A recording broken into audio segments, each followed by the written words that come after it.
हृदय से स्वागत करते हैं हमारे और आपके इस प्यारे से ब्यूटीफुल से चैनल एक्सीलेंट लर्निंग क्लासेज में।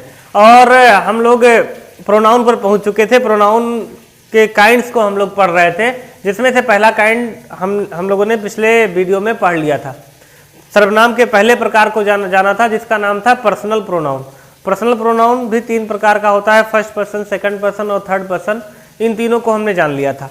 अब हम लोगों को प्रोनाउन के दूसरे प्रकार को जानना है। इस प्रकार से प्रोनाउन के करीब 10 प्रकार होते हैं, मतलब 10 प्रकार हैं प्रोनाउन के काइंड्स में। टोटल 10 टाइप ऑफ प्रोनाउन है, तो इन 10 प्रकार को पढ़ना है। दूसरे नंबर पर होता है डेमोन्स्ट्रेटिव प्रोनाउन, जिसको कहते हैं संकेतवाचक सर्वनाम। दूसरा प्रोनाउन, मार्कर भूखा हो गया,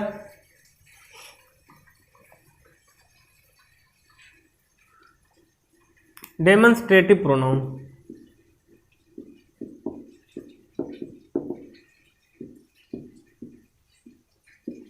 जिसको कहते हैं संकेतवाचक सर्वनाम। यह संकेत देता है। ये ऐसा सर्वनाम है जो संकेत में बताता है, यहाँ वहाँ ये वो, इन सब रूप में। जैसे दिस इज माई पेन, यह मेरा कलम है। अब इसमें जो दिस शब्द है ये डेमोन्स्ट्रेटिव प्रोनाउन है। दिस हो गया दैट। इसी प्रकार से इसमें और जो शब्द हैं, दीज, दोज, ये सब शब्द डेमोन्स्ट्रेटिव प्रोनाउन के अंतर्गत में आएंगे। ठीक। तीसरे नंबर पर होता है इंट्रोगेटिव प्रोनाउन।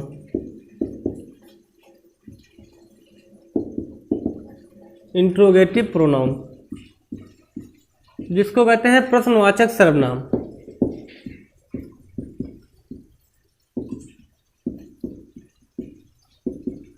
जैसे where do you live in Agra, जो प्रश्नवाचक शब्द हैं, अगर यही सर्वनाम का काम करें तो इस प्रकार का सर्वनाम इंट्रोगेटिव या प्रश्नवाचक सर्वनाम कहलाता है। Where do you live in Agra, आप आगरा में कहाँ रहते हैं? बस ताजमहल। ताजमहल आपने देखा वहीं? नहीं, वहाँ आगरा जिस चीज़ के लिए प्रसिद्ध है वो तो एक ताजमहल है, एक और चीज़ है मेंटल हॉस्पिटल। नहीं जी। दूसरे नंबर पर which book you like most, कौन सा पुस्तक आप ज़्यादा पसंद करते हो? फिजिक्स, मैथ और इंग्लिश।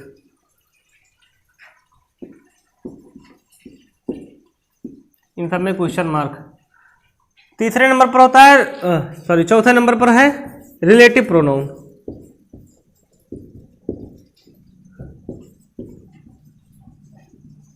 जिसको कहते हैं संबंधवाचक सर्वनाम।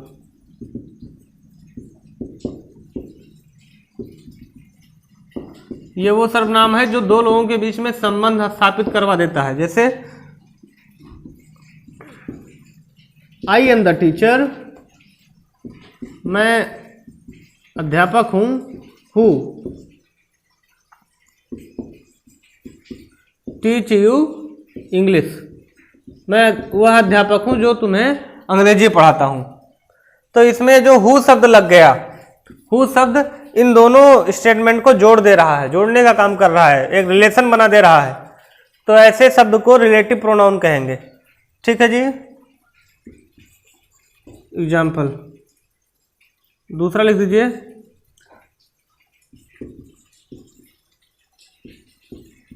You saw me where I was not, तुमने मुझे वहां देखा जहां मैं नहीं था। कैसे हो गया? चलिए, कुछ भी होगा, लेकिन हमें मतलब इससे है, वेयर से। ये जो वेयर शब्द है ये दो स्टेटमेंट को जोड़ दे रहा है, तो ये वेयर शब्द संबंधवाचक सर्वनाम कहलाएगा। ठीक है, नोट कर लीजिए, नोट कर लीजिए। Distributive pronoun.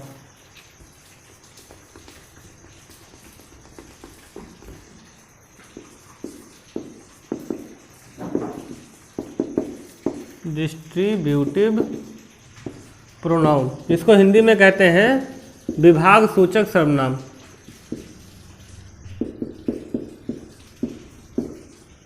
विभाग सूचक सर्वनाम, ठीक है जी। ये वो शब्द होते हैं जो किसी भी चीज को सब में बांट देते हैं, जैसे एवरीवन। ये एवरीवन जो शब्द है ना, ये सबको, सबके लिए हो गया। Everyone was bathing in the Ganga.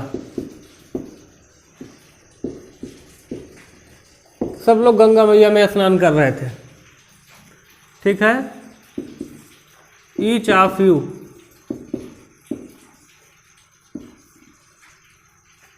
Should go there, आप सभी को वहां जाना चाहिए। तो इसमें जो ईच शब्द है, ईच, ये सभी को बराबर रूप से मिल रहा है, तो ये सब डिस्ट्रीब्यूटिव प्रोनाउन कहलाएंगे, ठीक है जी। 6वें नंबर पर आता है इंडेफिनिट प्रोनाउन, अनिश्चयवाचक।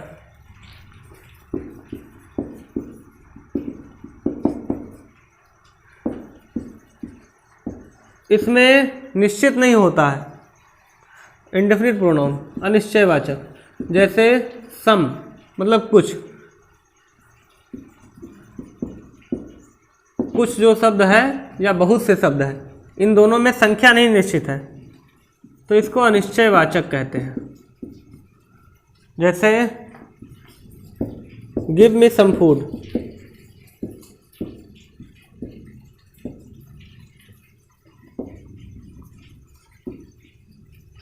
दूसरा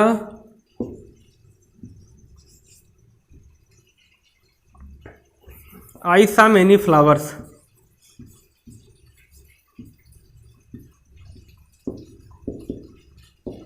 मैंने बहुत से फूल देखे। फूल जो खिलता है, जिसमें खुशबू होता है, जो भगवान को चढ़ता है। एक अंग्रेजी में भी फूल होता है, यह है अंग्रेजी का फूल, इसका मतलब महामूर्ख आदमी। तो ये वाला फूल नहीं जी, खिलने वाला फूल, इंडेफिनिट। उसके बाद में नंबर आता है 7वें नंबर पर रेफ्लेक्सिव pronoun.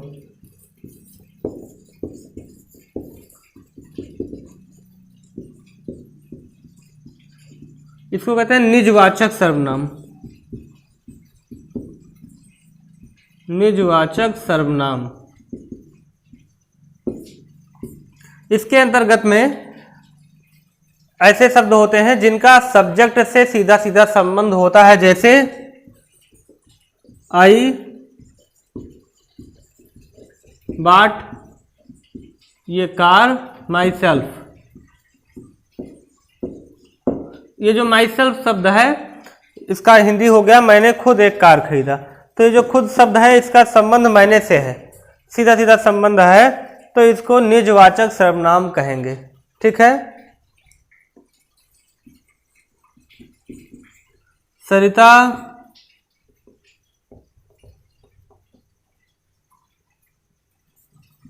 completed the work herself। सरिता ने खुद ही काम को पूरा किया। तो इसमें जो हर सेल्फ शब्द है, ये निजवाचक सर्वनाम है, ये सरिता के लिए निजी तौर पर है, ठीक है। तो ऐसे शब्दों को निजवाचक सर्वनाम कहते हैं, नोट कर लीजिए। प्रोनाउन दृढ़ता सूचक सर्वनाम।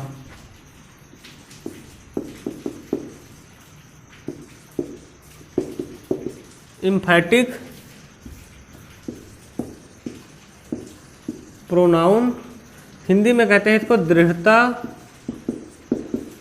सूचक सर्वनाम। ये रिफ्लेक्सिव प्रोनाउन की तरह होता है। जैसे रिफ्लेक्सिव प्रोनाउन की तरह, he went there himself, you should meet him yourself.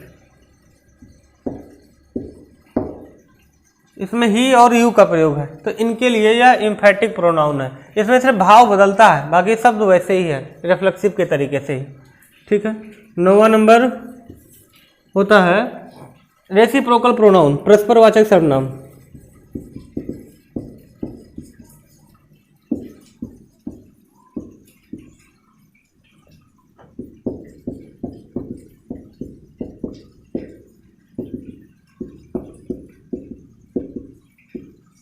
इसमें एक दूसरे के लिए शब्द काम करते हैं, जैसे राम एंड श्याम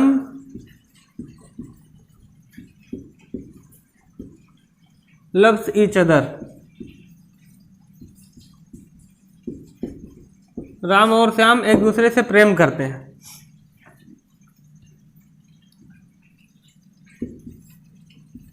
दूसरे नंबर पे बी हेल्प वन अनदर, हमें एक दूसरे की मदद करनी चाहिए। We should help one another, हमें एक दूसरे की मदद करनी चाहिए। 10वें नंबर पर होता है एक्सक्लामेटरी प्रोनाउन,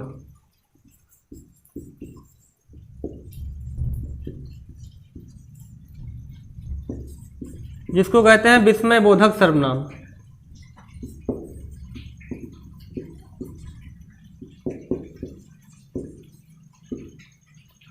अगर अचानक उठे मन के भाव को सर्वनाम के तौर पर यूज किया जा रहा है तो वो विस्मय बोधक सर्वनाम कहलाएगा। जैसे व्हाट ही थीफ, क्या वह चोर है। ये चौंक गए हैं बेचारे सुनते ही, व्हाट ही थीफ। फिर हाउ ब्यूटीफुल,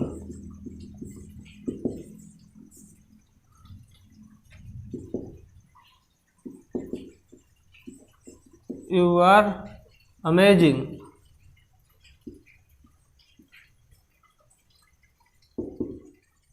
चलिए नोट कर लीजिए।